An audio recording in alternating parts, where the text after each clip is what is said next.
Hello friends, తండ్రిని తక్కువ అంచనా వేసి ఏదో కారణంతో ద్వేషం పెంచుకున్న కొడుకు జీవితం ఏమైందో ఈ కథలో తెలుసుకుందాము. ముందుగా మన ఛానల్ మొదటిసారి చూస్తున్నట్టు సబ్స్క్రైబ్ చేసుకోండి. ఇంకా కథలోకి వెళితే, పూర్వం భారవి అనే కవి ఉండేవారు. ఆయన చిన్నతనంలోనే కవిత్వం చెప్పేవారు, కావ్యాలు వ్రాసేవారు.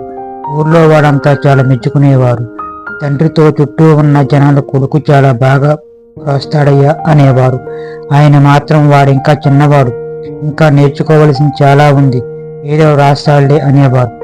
భారవికి తండ్రి తనకు మెచ్చుకోవడం లేదని చాలా అసంతృప్తిగా ఉండేవాడు.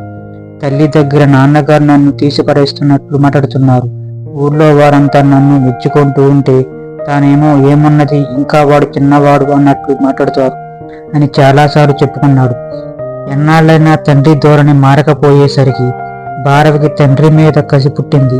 ఆయనను చంపాలని నిశ్చయించుకున్నాడు. ఒకరోజు రాత్రి ఆయన వంటింట్లో భోజనం చేస్తున్నాడు. భార్య వడ్డిస్తూ ఉంది.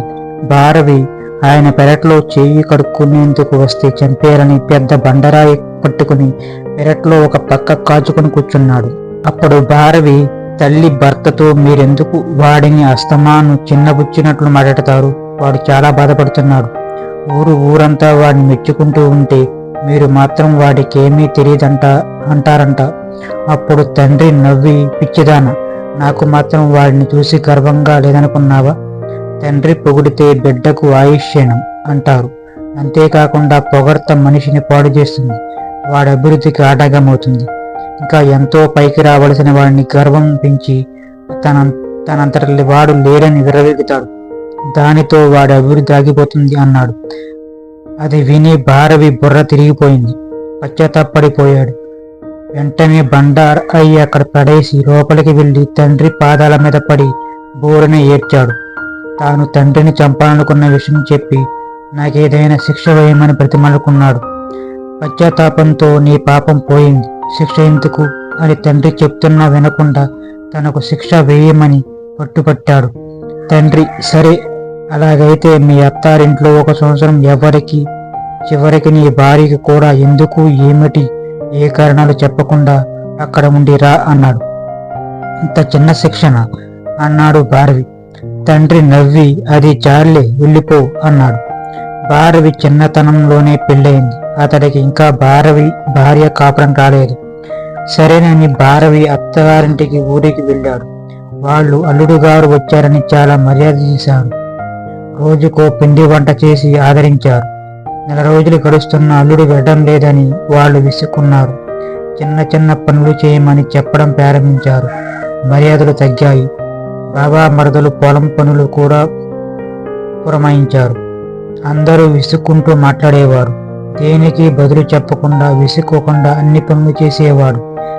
అతను భార్యను కూడా పొలం పనులు పంపేవారు. భార్యకు చాలా బాధగా ఉండేది.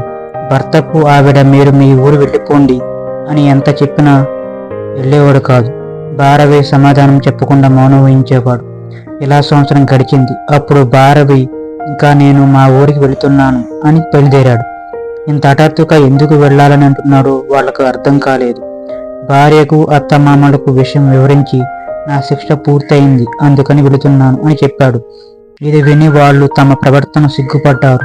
భారవి తన తండ్రి వేసిన శిక్ష తనలో ఎంతో ఓర్పును, నేర్పును, సహనాన్ని, అవగాహనను పెంచాయని గ్రహించాడు.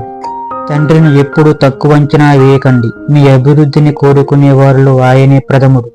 చిన్నప్పుడు తల్లి కోపడిందని తండ్రి దండించాడని వారి మీద కోపం పెంచుకోకండి. అదంతా మీరు బాగుపడాలని, వృద్ధిలోకి రావాలని చేసి ఉంటారని గుర్తుపెట్టుకోండి. తల్లిదండ్రులను ద్వేషించకండి, అంతకంటే పాపం ఇంకొకటి ఉండదు. తల్లిని మించిన దైవం లేదు, తండ్రిని మించిన గురువు లేరు. ఏమంటారు ఫ్రెండ్స్? ఈ విషయం మీకు నచ్చినట్లయితే లైక్ చేయండి, షేర్ చేయండి. ఇలాంటి మరిన్ని వీడియోస్ కోసం మన ఛానల్ని సబ్స్క్రైబ్ చేసుకోండి.